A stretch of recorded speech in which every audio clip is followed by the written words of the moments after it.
There's a moment from that hearing that people will analyze over and over again. It's when Maxine Waters had just finished her attack, mocking Ted Cruz as a junior senator who didn't understand sophisticated financial markets, suggesting his Harvard law degree wasn't enough to grasp real-world economics, and declaring that she had been fighting for working families while he was carrying water for big banks. Democratic committee members nodded approvingly. This was the Maxine Waters they remembered, the fierce partisan who had never lost a banking debate in 34 years. And Ted Cruz pulled out his pocket constitution, slowly, deliberately, as if he had all day.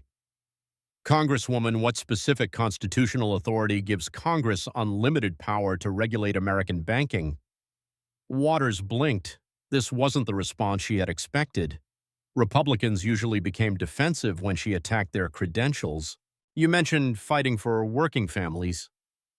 Cruz continued, his hand reaching for the manila folder. I'd like to discuss One United Bank with you. Waters' face went completely white. She didn't know he had spent 3 weeks building this case. Didn't know he had records showing her husband owned $350,000 in stock in that bank. Didn't know she had just walked into the most devastating political destruction in Senate history. What happened over the next 45 minutes would dismantle 34 years of accumulated power, expose a family enrichment scheme worth over $1 million, and remind Washington that in America no one, not even the most powerful woman in banking, is above constitutional accountability. This is that story. Senate Banking Committee, live on every network. Waters requested this hearing to destroy Republican banking opposition, sees Cruz's name, laughs. He's just a senator, I'm the expert. But Cruz has been preparing for 3 weeks. Ethics reports financial records, constitutional violations, all documented already. Waters adjusts her microphone confidently. Cruz opens his folder for the last time. The ambush is about to begin. Waters leaned forward in her chair, fixing Cruz with the withering stare that had made Fortune 500 CEOs stumble over their words. Her voice carried the authority of someone who had never lost a banking debate, someone who had been wielding power since before Cruz was even in politics. Senator Cruz, I'm genuinely curious. What exactly qualifies a junior senator from Texas to lecture this committee about financial regulation? Did Harvard Law School actually cover banking law? Or were you too busy with abstract constitutional theory to learn about real-world economics? The room stirred uncomfortably. Waters had just publicly questioned a Harvard law graduate's credentials on national television. It was a bold opening move designed to put Cruz on the defensive and establish her dominance immediately. Several Democratic committee members nodded approvingly. This was the Maxine Waters they remembered, the fierce partisan who never backed down from a fight, who could eviscerate Republicans with surgical precision. But Cruz's smile never wavered. If anything, it seemed to grow slightly warmer as he reached into his jacket pocket and withdrew a small worn booklet, the pocket constitution that had become his trademark throughout his Senate career. Congresswoman Waters, that's a fascinating question, he said, his Texas drawl making each word deliberate and measured. But may I ask you something in return? What specific constitutional authority gives Congress unlimited power to regulate American banking? The question hung in the air like a live grenade. Waters' confident expression flickered just for a moment, but every camera in the room caught that brief flash of uncertainty. This wasn't the response she had expected. Republicans usually became defensive when she questioned their credentials, started explaining their qualifications, got flustered. Cruz was turning the tables with quiet confidence. Waters straightened in her chair, clearly irritated by the unexpected pushback. Her voice took on the sharp prosecutorial edge that had made her famous in Democratic circles. Senator, don't lecture me about constitutional authority. I've been defending the Constitution and American families for 34 years, while you've been playing political games in Texas. Ma'am, with all due respect, Cruz replied, opening the Constitution to a specific page with practiced precision. I'm not playing games. I'm reading Article 1, Section 8, which lists the 18 specific powers granted to Congress by the Constitution. Banking regulation isn't explicitly listed among those powers, so under what constitutional theory do you justify the CFPB's existence? The room had gone completely silent. This wasn't the softball questioning Waters had expected. Cruz was asking fundamental questions about constitutional authority that went to the heart of federal power, questions she had never seriously considered in her 3 decades of expanding government regulation. Waters felt the first flutter of real panic. She'd spent her entire career assuming constitutional authority, never questioning it, never having to defend it against someone who actually understood constitutional law at the Supreme Court level. Her voice took on a defensive edge. The Commerce Clause clearly gives us authority to regulate financial institutions. That's basic constitutional law, Senator. Cruz nodded patiently like a constitutional law professor with a particularly unprepared student. The Commerce Clause allows Congress to regulate interstate commerce, yes, but does that include creating an unaccountable bureaucracy with unlimited power to write rules that have the force of law without specific congressional authorization? Because that sounds less like regulating commerce and more like legislative abdication. He flipped to another page in his Constitution with practiced ease. You see, Ma'am James Madison wrote in Federalist 45 that the powers delegated to the federal government are few and defined. Where exactly did the Constitution define Congress's power to create agencies that can write binding regulations without explicit legislative authority? Waters realized she was in much deeper water than expected. The constitutional scholar from Texas wasn't backing down, and worse, he was exposing her fundamental ignorance of the document she'd sworn to uphold 18 times over her career. Every senator in that room was beginning to understand that they were witnessing something unprecedented. A sitting committee chair being given a remedial constitutional law lesson on national television. Senator Cruz, the Constitution is a living document, Waters said, falling back on the standard progressive talking point that had served her well for decades. The founders couldn't have anticipated modern banking systems. We have to adapt constitutional principles to contemporary challenges. It was exactly the wrong thing to say. Cruz's smile broadened as he sensed blood in the water. Congresswoman, that's a fascinating interpretation, but if the Constitution means whatever Congress decides it means in any given moment, then it doesn't actually limit government power at all, does it? You're essentially arguing that the document you swore to uphold and defend is meaningless whenever it becomes inconvenient. He leaned forward slightly, his voice taking on the authority of someone who had argued constitutional cases before the Supreme Court and won. The founders actually anticipated this exact problem.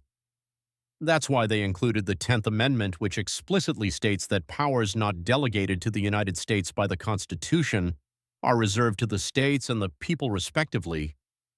They knew that politicians would always want more power than the Constitution grants them. Waters was now visibly flustered. 34 years of political experience meant nothing when faced with actual constitutional knowledge and legal expertise. She had walked into this hearing expecting to debate banking policy and regulatory effectiveness. Instead, she was getting a masterclass in constitutional law from someone who had actually studied and practiced it at the highest levels of American jurisprudence. I don't need a lecture from you about constitutional principles, she snapped, her composure beginning to crack for the first time in years. I've been fighting for working families and defending democracy since before you were even in politics. Ma'am, Cruz replied with devastating calm, fighting for working families is indeed admirable. But the Constitution doesn't grant Congress power to do whatever it thinks is good for working families. It grants specific enumerated powers. And nowhere in those 18 carefully defined powers do I see unlimited banking regulation or creating unaccountable bureaucracies that can write binding law. He paused, letting his words sink in before delivering the killing blow. The genius of our constitutional system is that it constrains government power even when that government has good intentions, especially when it has good intentions, because the founders understood that the road to tyranny is paved with politicians who believe their good intentions justify exceeding constitutional limits. The first round was over and everyone in the room knew who had won. Waters had walked into a constitutional buzzsaw, and her usual tactics of personal attacks and righteous indignation had proven utterly useless against actual legal knowledge and constitutional expertise. The banking committee chair who had dominated Washington for decades was being systematically schooled by a senator she had tried to dismiss as unqualified. But this was just the beginning. Cruz had much more devastating ammunition waiting in his manila folder. Sensing mortal danger, Waters did what she always did when cornered. She went on the attack with everything she had. Her voice rose with righteous indignation, echoing through the committee room with the force of 3 decades of accumulated political rage. "Don't you dare lecture me about constitutional authority. Senator, at least I've never sold out working families to Wall Street donors like your party does every single day. I've spent my entire career fighting for the little guy, while Republicans like you carry water for big banks and corporate interests." It was a calculated move designed to shift the debate away from constitutional law, where she was clearly and embarrassingly outmatched, to political rhetoric and partisan attacks where she felt more comfortable and confident. The Democratic members of the committee nodded approvingly. This was their champion, their fighter pushing back against Republican hypocrisy with the moral authority of someone who had dedicated her life to economic justice. But it was exactly the wrong move. Cruz's eyes lit up with something approaching predatory satisfaction as his hand moved deliberately to the manila folder he'd been carrying throughout the hearing. In that single moment, Waters had just walked directly into the trap he'd spent 3 weeks carefully preparing. She had given him the perfect opening to destroy her credibility permanently. Cruz opened the folder with deliberate theatrical precision, the sound of papers rustling clearly audible in the silent room. When he looked up, his expression had undergone a subtle but unmistakable transformation from polite academic to seasoned courtroom prosecutor. This was a man who had argued 9 cases before the Supreme Court of the United States, and he was about to demonstrate exactly why he had never lost. "Congresswoman, since you mentioned fighting for working families and avoiding conflicts with financial institutions, I'd like to discuss One United Bank with you." The effect was instantaneous and devastating. Waters' face went completely pale, her confident posture crumbling as if she'd been physically struck by a sledgehammer. Her hands gripped the edge of the table as she realized what was coming next. Every reporter in that room who knew Washington politics understood exactly what Cruz had just done. He'd just detonated a political nuclear bomb. The name One United hung in the air like a death sentence. Committee members shifted uncomfortably in their seats, suddenly remembering why they'd heard that name before. Democratic staffers frantically began whispering among themselves, their faces showing barely concealed panic. Waters' own staff looked like they wanted to disappear under the table. Cruz pulled out a simple calculator and began reading from his documents with surgical precision. His voice carrying the methodical authority of a prosecutor presenting ironclad evidence to a jury. For those watching at home who may not be familiar with One United Bank, let me provide some essential context. In September 2008, during the height of the financial crisis, Congresswoman Waters personally arranged a meeting between Treasury Department officials and representatives from this minority-owned bank. He paused for effect, letting the weight of his words sink in while Waters sat frozen in horror. What she didn't disclose at the time, and what subsequent investigations revealed, was that her husband, Sidney Williams, owned $350,000 worth of stock in that same bank and had served on its board of directors from 2004 to 2008. Waters tried to interrupt her voice, cracking with desperation. "That's ancient history. I was completely cleared by the House Ethics Committee after a full investigation." "Ma'am, please let me finish," Cruz continued with devastating calm, his finger moving methodically down the page as he read from official documents. "After the meeting you personally arranged, a meeting where Treasury officials were surprised to discover that One United was the only minority bank represented. One United Bank received $12 million in taxpayer bailout funds from the Troubled Asset Relief Program." He looked up from his documents, his eyes meeting Waters' terrified gaze directly. "Your family's investment was saved. Your husband's stock didn't become worthless. The bank your family had a significant financial stake in received a taxpayer-funded bailout after a meeting you arranged. The room was dead silent except for the sound of reporters frantically scribbling notes and camera shutters clicking. Waters looked like she was having trouble breathing. Cruz wasn't finished. He pulled out another document from his folder.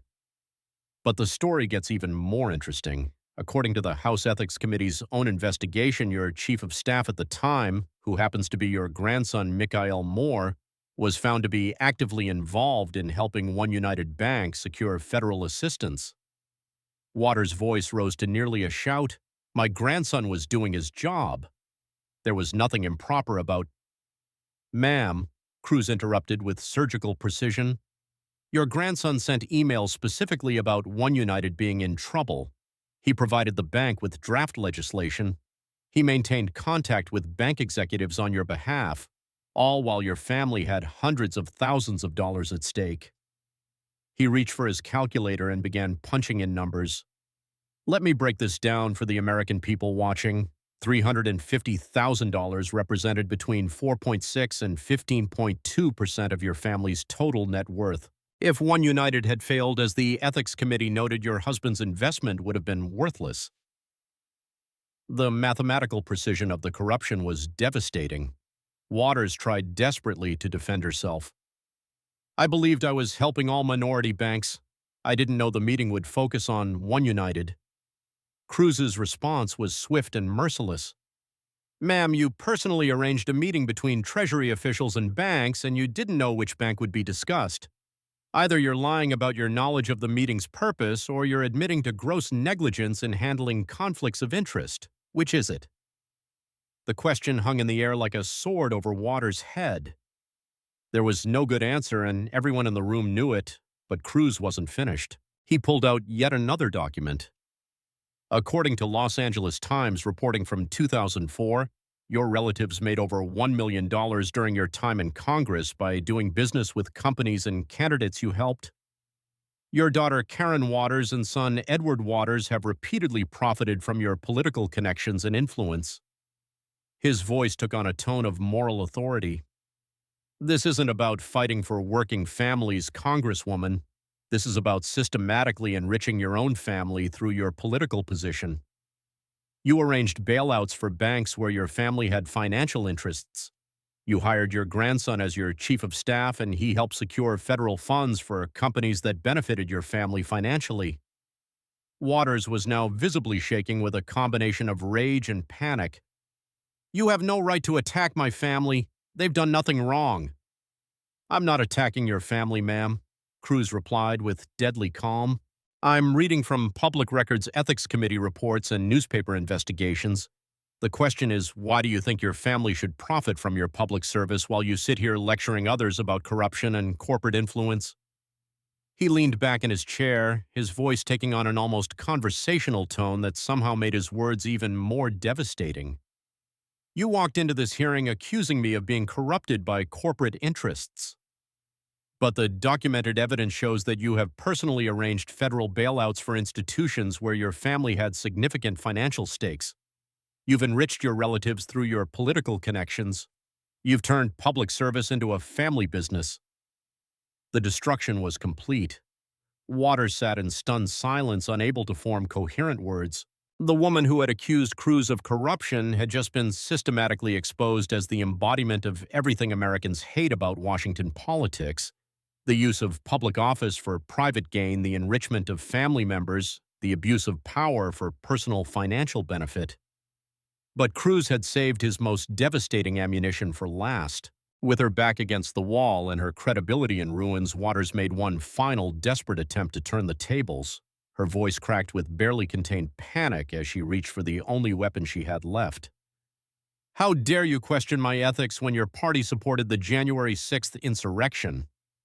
You want to talk about constitutional violations? Let's talk about Republicans trying to overthrow democracy and incite violence against the United States government. It was her last card played with the desperation of someone whose career was hanging by a thread. She was hoping to shift the conversation away from her documented corruption to partisan politics about January 6th, where she felt she might have some moral high ground. But it was exactly what Cruz had been waiting for. His patient smile returned as he reached for another document from his seemingly endless folder. He had been preparing for this exact moment, this exact deflection, and he was ready to deliver the coup de grace. Cruz sat back in his chair, his demeanor shifting once again, this time from prosecutor to constitutional law professor delivering a lecture that would be remembered for decades. When he spoke, his voice carried the weight of someone who had not only studied constitutional law but had defended it before the highest court in the land. Congresswoman, let's examine your claim about inciting violence and constitutional violations. On January 6th, I spoke about the constitutional process for objecting to electoral votes, a process that has been used by Democrats in 2001, 2005, and 2017. I called for peaceful, lawful protest within constitutional bounds. He lifted a transcript from his folder with deliberate ceremony. But let's talk about your track record with incitement. On April 17, 2021, you stood before protesters in Brooklyn Center, Minnesota, a city that had been experiencing violent riots for days, and said, and I'm reading your exact words here, "We've got to get more confrontational. We've got to make sure that they know that we mean business." The words hit the room like a physical blow. Waters tried to interrupt, but Cruz pressed forward relentlessly. This wasn't a peaceful rally, Congresswoman. This was during active riots. Buildings were burning, businesses were being looted, police officers were being attacked, and you told protesters to get more confrontational. He pulled out another transcript. But that wasn't an isolated incident. On June 25, 2018, you told a crowd of your supporters at a rally in Los Angeles, "If you see anybody from that cabinet in a restaurant, in a department store, at a gasoline station, you get out and you create a crowd, and you push back on them. And you tell them they're not welcome anymore anywhere." Waters tried desperately to defend herself. "I was talking about peaceful protest. I never called for violence." Cruz's response was swift and devastating. "Ma'am, what did you think would happen when you told people to get more confrontational during riots that had already turned violent? What did you think push back meant when you were specifically targeting individual government officials? Either you're incredibly naive about the power and consequences of your words, or you knew exactly what you were encouraging." He pulled out yet another document. Following your 2018 comments, multiple Republican officials were systematically harassed in restaurants and public spaces. Department of Homeland Security Secretary Kirstjen Nielsen was confronted and driven from a Mexican restaurant by protesters chanting your exact phrases. White House advisor Stephen Miller was accosted while dining. I myself was surrounded and harassed by a mob while having dinner with my wife. His voice took on a tone of moral authority. Your words led directly to harassment, intimidation, and confrontation. You created a climate where political opponents couldn't appear in public without being mobbed.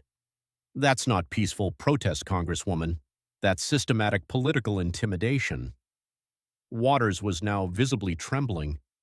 "I never told anyone to be violent. I support peaceful protest." "Then why?" Cruz asked with surgical precision. "Did you tell protesters to get more confrontational during active riots? Why did you tell people to create crowds to push back on specific individuals? Why didn't you call for calm and peaceful dialogue instead of escalation and confrontation?" He leaned forward for his final blow.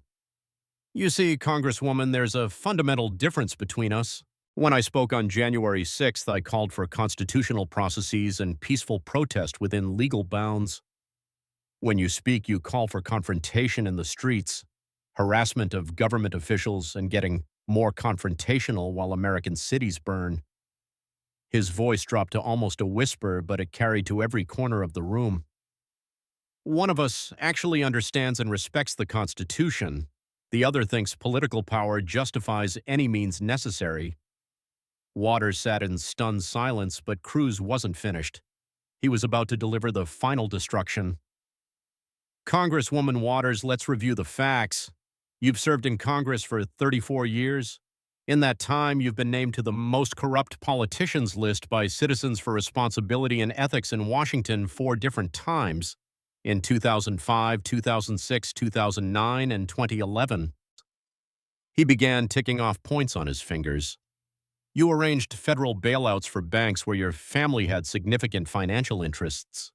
You've systematically enriched your relatives through your political connections with your family members, making over $1 million from businesses tied to your influence. You've repeatedly called for confrontation and harassment of your political opponents. His voice took on the finality of a judge pronouncing sentence.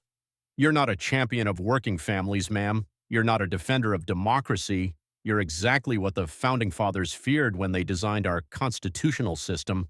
A career politician who's forgotten that in America, no one is above the law and no one is entitled to power. He closed his folder with a decisive snap. You've spent 34 years accumulating power, influence, and wealth through your position. But you've forgotten that political power in America is supposed to be temporary, accountable, and constrained by constitutional limits. You've become the very thing our Constitution was designed to prevent. Waters sat in complete, devastating silence, her mouth slightly open, unable to form words. 34 years of accumulated power and authority had just been systematically demolished in front of a national television audience.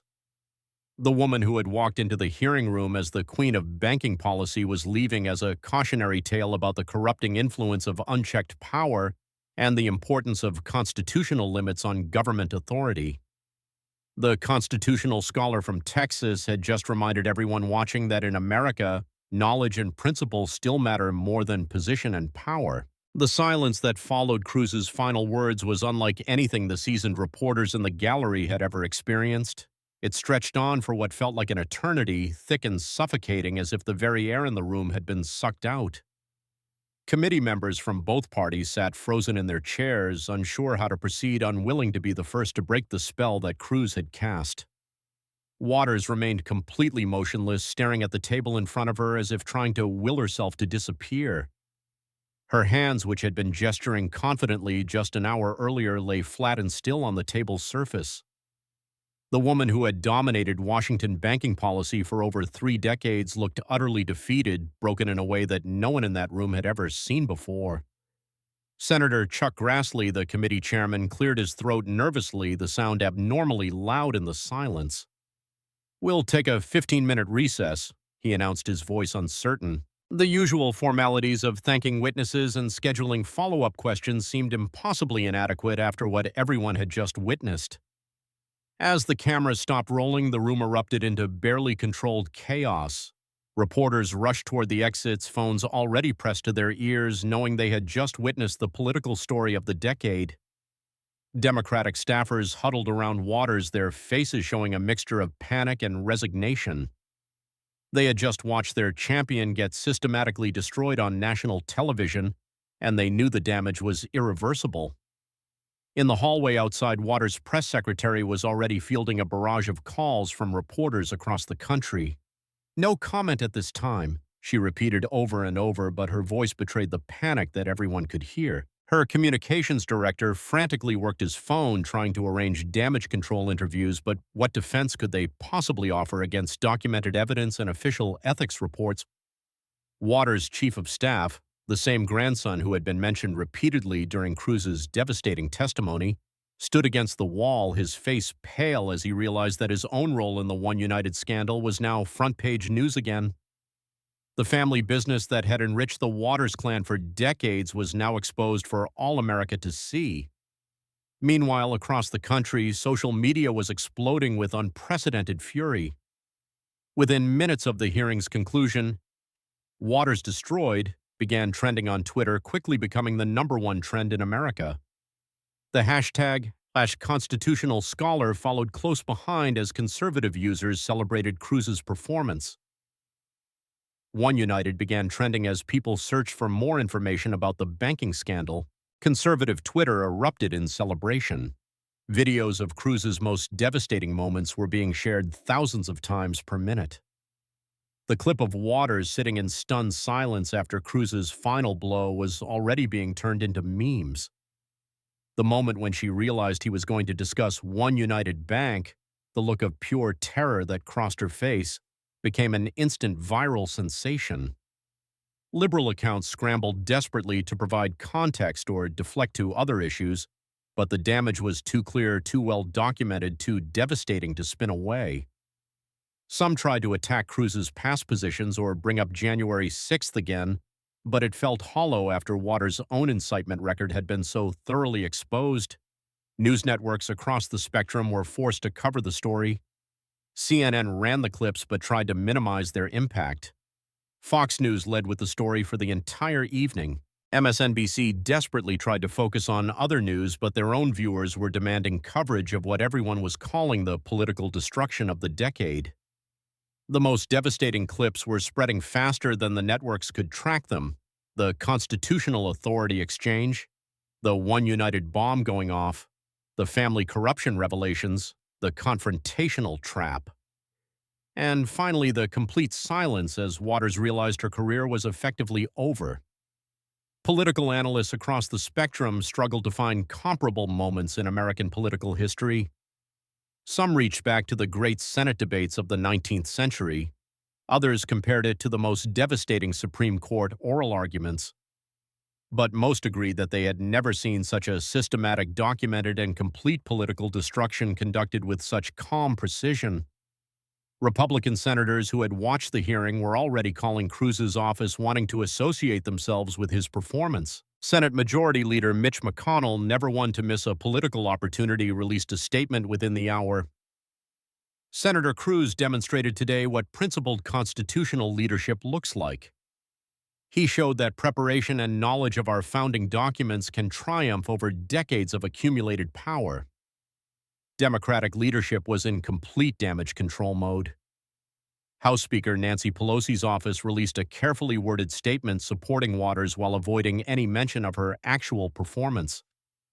Senate Minority Leader Chuck Schumer's staff was quietly advising Democrats to avoid commenting on the hearing entirely. The implications were already becoming clear to political insiders. Waters' effectiveness as a committee leader was permanently compromised. How could she challenge witnesses on ethics when her own ethical violations had been so thoroughly documented? How could she speak with authority on constitutional issues when she had demonstrated such fundamental ignorance of constitutional law? But beyond the immediate political implications, something more significant had happened. Cruz had demonstrated that constitutional expertise could be a devastating political weapon.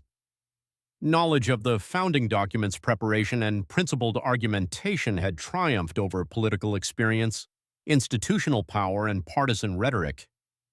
A new template had been established for how to challenge the Washington establishment, come prepared, know the Constitution, document everything, and never back down from constitutional principles. The outsider from Texas had just shown every constitutional conservative in America what was possible when someone actually understood and could articulate the founding principles of American government. The hearing had ended, but the political earthquake it triggered was just beginning. In the days following the hearing, the political landscape began to shift in ways that few observers had anticipated. Ted Cruz had not just won a debate, he had fundamentally altered the trajectory of American political discourse and his own career in the space of 45 minutes. Cruz's Senate office was flooded with interview requests from every major news network, conservative podcast, and political organization in the country. His staff, unprepared for the sudden surge in national attention, worked around the clock to manage the deluge.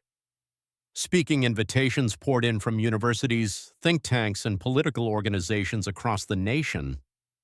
Conservative donors who had never paid attention to the junior senator from Texas were suddenly eager to fund his future endeavors. More importantly, Cruz had demonstrated something that many constitutional conservatives had hoped for but never quite seen executed so perfectly, that deep knowledge of founding principles could be wielded as an effective political weapon.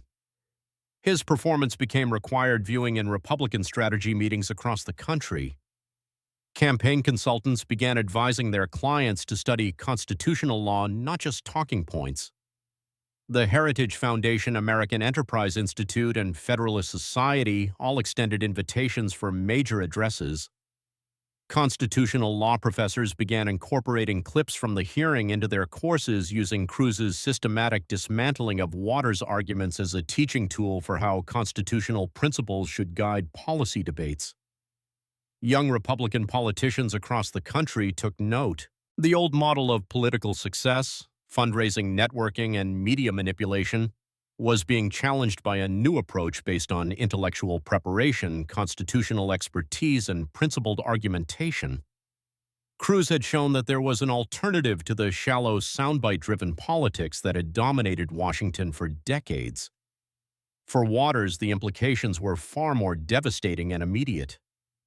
Democratic colleagues who had once sought her endorsement and advice began distancing themselves from her controversial statements and documented ethical violations. Committee hearings that had once been her showcase became exercises in damage control. Banking executives who had once feared appearing before her committee now saw her as a wounded adversary who lacked credibility to challenge them effectively. How could someone who had been exposed for arranging bailouts for her family's financial benefit lecture others about corporate responsibility? The Democratic Party faced a broader crisis of credibility. Waters had been one of their most prominent voices on financial regulation, and her destruction raised uncomfortable questions about other long-serving members who had accumulated power without accountability. If someone with Waters' experience and institutional knowledge could be so thoroughly exposed, what did that say about the rest of the party's leadership? Progressive organizations that had long supported Waters found themselves in an impossible position. They couldn't defend her documented ethical violations, but acknowledging Cruz's victory meant admitting that their champion had been fundamentally compromised. Many simply stopped mentioning her in their communications and advocacy work. The hearing sparked a broader national conversation about term limits, constitutional government, and the role of career politicians in American democracy. Cruz's argument that 34 years might be too long for any single person to hold power resonated across party lines with voters who were frustrated with Washington's permanent political class. Constitutional conservative organizations saw a surge in membership and donations. The Federalist Society reported its largest increase in new members in over a decade. Sales of pocket constitutions skyrocketed as Americans sought to educate themselves about the founding principles that Cruz had wielded so effectively. Law schools across the country began receiving inquiries about constitutional law programs from students inspired by Cruz's performance. The idea that constitutional expertise could be a path to political influence attracted a new generation of potential leaders who valued substance over style. The media landscape was forced to adapt as well. Reporters who had relied on shallow political analysis found themselves needing to actually understand constitutional law to effectively cover the new political dynamic that Cruz had created. Fact-checkers worked overtime to verify the documents and legal precedents that Cruz had cited, only to find that his preparation had been meticulous and his sources unimpeachable. International observers noted the significance of what had occurred. In an era when democratic institutions were under pressure worldwide, America had witnessed a demonstration of how constitutional knowledge and principled argumentation could provide a bulwark against corruption and abuse of power. The hearing also highlighted the educational failures that had produced someone like Waters, a politician who could serve for 34 years without ever seriously grappling with the constitutional foundations of American government. Universities across the country began examining their civic education programs, recognizing that producing informed citizens required more than just policy studies. Think tanks and research institutions began developing new programs focused on constitutional literacy for public officials. The idea that political leaders should actually understand the document they swear to uphold gained traction as more than just a conservative talking point. For the constitutional conservative movement, Cruz's performance provided a roadmap for future political engagement. Instead of simply opposing liberal policies on ideological grounds, they could challenge them on constitutional grounds with specific legal arguments and documented evidence. The transformation in Cruz's own political standing was remarkable. Overnight, he had gone from being seen as a polarizing figure known primarily for his opposition to Republican leadership to being viewed as a serious constitutional scholar and potential presidential candidate. Political commentators who had dismissed him as a grandstanding outsider were forced to acknowledge his intellectual credentials and strategic acumen. The hearing had accomplished something that decades of conservative activism had failed to achieve: It had made constitutional conservatism intellectually attractive to mainstream audiences. By demonstrating that constitutional knowledge could triumph over political experience, Cruz had inspired a new generation of Americans to take the founding documents seriously. But perhaps most importantly, the hearing had reminded the American people that their government operates under a written constitution with specific limited powers, and that when politicians forget that fundamental truth, they become vulnerable to those who remember it. What Americans witnessed in that Senate Banking Committee room on that decisive afternoon wasn't just a political debate. It was a masterclass in how preparation principle and constitutional knowledge can triumph over accumulated power and institutional authority. Ted Cruz didn't emerge victorious because he was louder, more aggressive, or more politically connected than Maxine Waters. He won because he understood something fundamental that she had forgotten in America. Political authority must always be grounded in constitutional principle. The contrast could not have been more stark. On one side sat a woman who had wielded power for 34 years, who had accumulated influence and authority through seniority and political maneuvering, who believed that experience and institutional knowledge were sufficient qualifications for leadership. On the other side sat a man who understood that all political power in America flows from a written constitution with specific limited enumerated powers, and who had spent his career studying, practicing, and defending those principles. Waters' destruction served as a powerful warning to every career politician who believes that longevity equals legitimacy, that seniority trumps accountability, or that good intentions justify exceeding constitutional bounds. Her systematic dismantling demonstrated that in America, no one, regardless of their position, their experience, or their political connections, is above the Constitution or beyond the reach of constitutional accountability. The hearing revealed something profound about the nature of political authority in a constitutional republic.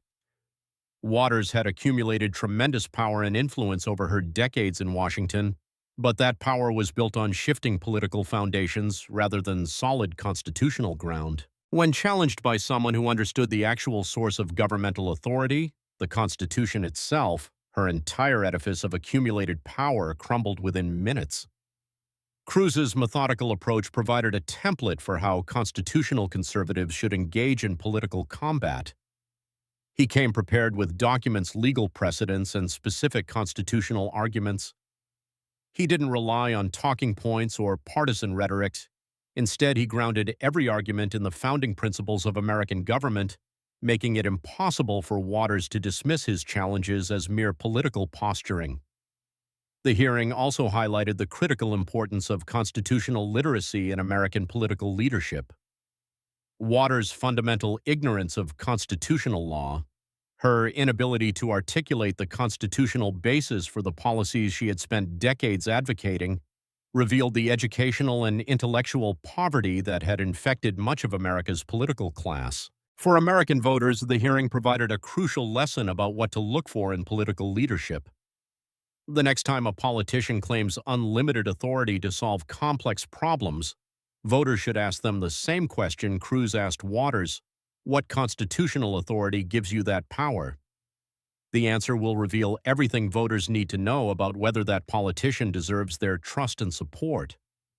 The hearing demonstrated that constitutional knowledge is not an abstract academic exercise, but a practical political tool that can expose corruption, challenge abuse of power, and hold government officials accountable to the people they serve.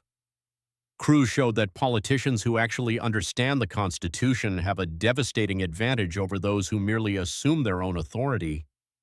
Perhaps most importantly, the hearing reminded every American that our government operates under a written constitution that means what it says. Politicians don't get to expand federal powers simply because they have noble goals or good intentions. The Constitution establishes specific limited powers for specific limited purposes. When politicians exceed those bounds, as Waters had done repeatedly throughout her career, they violate their oath of office and betray the trust of the American people. Cruz's performance offered hope to constitutional conservatives who had grown weary of political leaders who promised to defend the Constitution but never demonstrated actual knowledge of its contents. Here was a politician who could quote constitutional text from memory, who understood legal precedent and constitutional history, who could make sophisticated legal arguments in accessible language. The hearing also provided a powerful example of how individual preparation and principled conviction can triumph over institutional power and political momentum. Cruz didn't need a large staff, expensive consultants, or media manipulation to achieve victory. He needed only a thorough understanding of constitutional law, careful preparation, and the courage to challenge power with principle. For the constitutional conservative movement, the hearing represented a turning point. It showed that intellectual rigor and constitutional expertise could be more powerful than any other political weapon. It demonstrated that Americans hunger for leaders who understand and can articulate the founding principles of their government. The broader lesson extends beyond partisan politics to the fundamental question of how Americans want to be governed. Do they want leaders who accumulate power through seniority and political maneuvering, or leaders who derive their authority from constitutional principle? Do they want politicians who assume unlimited power to solve problems, or politicians who respect constitutional limits on government authority? Cruz's systematic dismantling of Waters provided a clear answer. Americans responded enthusiastically to principled leadership grounded in constitutional knowledge. They celebrated the triumph of preparation over presumption of substance, over style of constitutional principle over political power. The hearing will be remembered as a defining moment in American political history, the day when constitutional knowledge proved more powerful than political experience, when preparation triumphed over position, and when the founding principles of American government reminded the political establishment that in this republic, no one is above the Constitution. Ted Cruz walked into that hearing room as a junior senator from Texas, carrying nothing more than a manila folder and a pocket constitution. He walked out as a national political figure who had demonstrated the enduring power of America's founding principles. Maxine Waters walked in as one of the most powerful women in Washington. She walked out as a cautionary tale about what happens when politicians forget that their power comes from the people, is constrained by the Constitution, and must always be subject to accountability. The constitutional scholar from Texas had just reminded everyone watching that in America, the Constitution still matters, knowledge still trumps power, and the founding principles of limited government remain the best protection against political corruption and abuse of authority. In the end, the hearing wasn't really about banking regulation or financial policy. It was about the fundamental question that has defined American politics since 1787. Will we be governed by constitutional principle or by the whims of those who happen to hold power? Ted Cruz provided a resounding answer, and America was better for it.